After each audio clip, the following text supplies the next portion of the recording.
கிறிஸ்துவுக்குள் பிரியமானவர்களே, இந்த நாளுக்கான மாலை நேர மன்னா அப்போஸ்தலனாகிய பவுல் ரோமருக்கு எழுதின நிருபம் 9ஆம் அதிகாரம் 9வது வசனம்.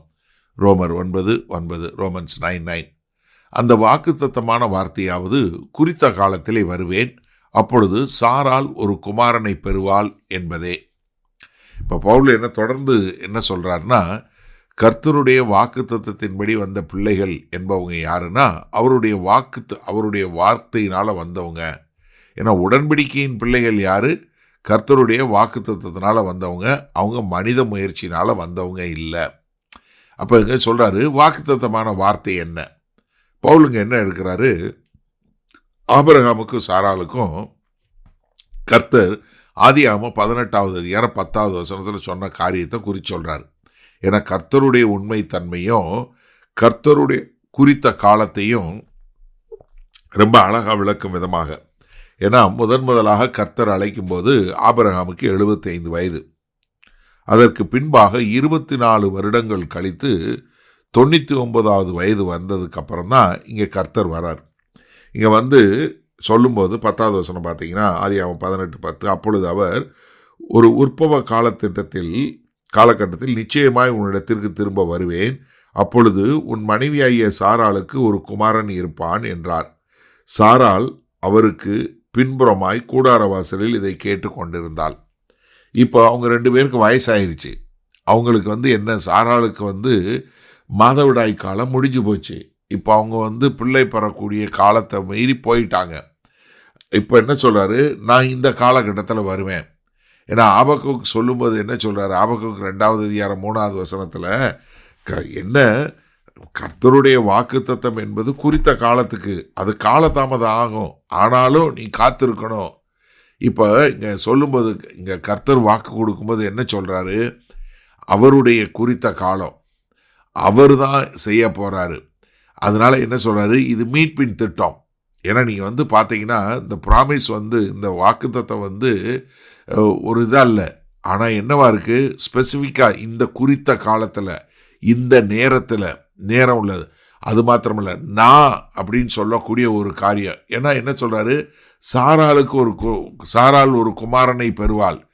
ஏன்னா இது மனித முயற்சியில் கூடாத காரியம், மனிதனால மூடாது. ஏன்னா 2 பேரால முடியாத அவங்க 2 பேரும் காலகட்டத்தை தாண்டிட்டாங்க.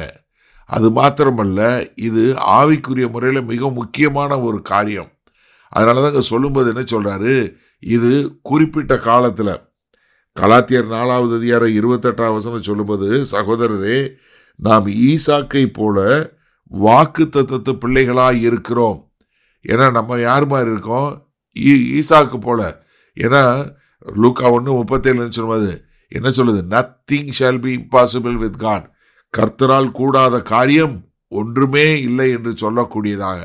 அப்போ கர்த்தருடைய வாக்குத்தத்தத்தின்படி நடக்கக்கூடியது தான் உண்மையான ஒரு காரியம் என்பதை தான் அப்போஸ்தலனாகிய பவுல் விளக்கி கொடுக்கிறார். சரி, இதை இந்த நாளில் நம்ம எப்படி எடுத்துக்கொள்வது? கர்த்தருடைய வாக்குத்தத்தம் அவருடைய வல்லமையினால நிறைவேறுமே ஒழிய நம்முடைய பலத்தினால் அல்ல. இதை நாம் மிக தெளிவாக புரிந்து கொள்ள வேண்டும். இந்த நாளில் இந்த செய்தியை கேட்டுட்டு இருக்கீங்க. கர்த்தர் உங்களுக்கு ஒரு வாக்கு கொடுத்துருக்கிறாரு. அந்த வாக்கை யார் நிறைவேற்றணும்? கர்த்தர் தான் நிறைவேற்றணும். அவருடைய வல்லமை தான் நிறைவேற்றணும், நம்மளுடைய இது கிடையாது. ஏன்னா இங்கே பார்க்கும்போது சாராளுடைய கர்ப்பம் மரித்து போனதாக இருந்தது. ஆனால் கர்த்தர் என்ன பண்ணாரு? அதில் ஒரு ஜீவனை கொண்டு வந்தார். நம்முடைய ஒரு லிமிட்டேஷன் சொல்ல, நம்மளால் கூடாத காரியம் என்னன்னா, அதுக்கு கர்த்தரால் கூடாத காரியம் இல்லை. இப்போ நீங்கள் யோசிச்சு பாருங்கள். இப்போ உங்களுடைய அன்றாட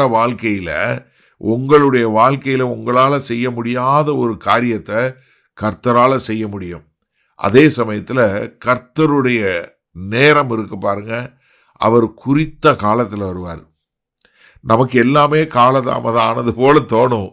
ஆமாம், ஆண்டவரே நேத்தே வந்திருந்தீங்கன்னா, போன மாதமே வந்துருச்சுன்னா, போன வருஷமே வந்துருச்சுன்னா, இல்லவே இல்லை.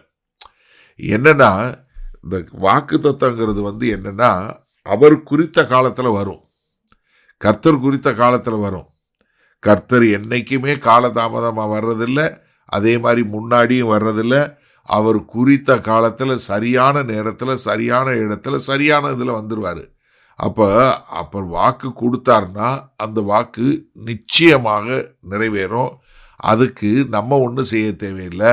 நம்ம செய்ய வேண்டியதெல்லாம் அதை ஏற்றுக்கொண்டு நம்ம என்ன பண்ணுறோம், கர்த்தருடைய அந்த உண்மைத்தன்மையில் நாம் ஓய்வெடுக்கக்கூடிய மக்களா.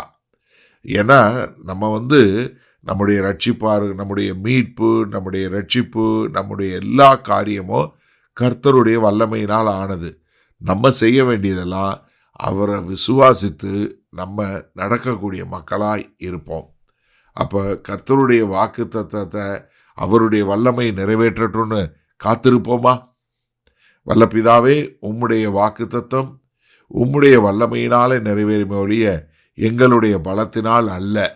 ஆகையால் ஆண்டவரே, உம்முடைய குறித்த காலத்திற்கு நாங்கள் காத்திருந்து உம்முடைய வல்லமையை நம்பி இருக்கக்கூடிய மக்களாய் ஓய்ந்து இருக்க எங்களை ஒப்புக் கொடுக்கிறோம். மீட்பெரும் இரட்சகருமாகிய இயேசு கிறிஸ்துவின் மூலம் பிதாவே, ஆமேன். கர்த்தர் உங்களை ஆசீர்வதிப்பாராக. நாம் நாளை காலை தினசரி தியானத்தில் சந்திப்போம். Good night.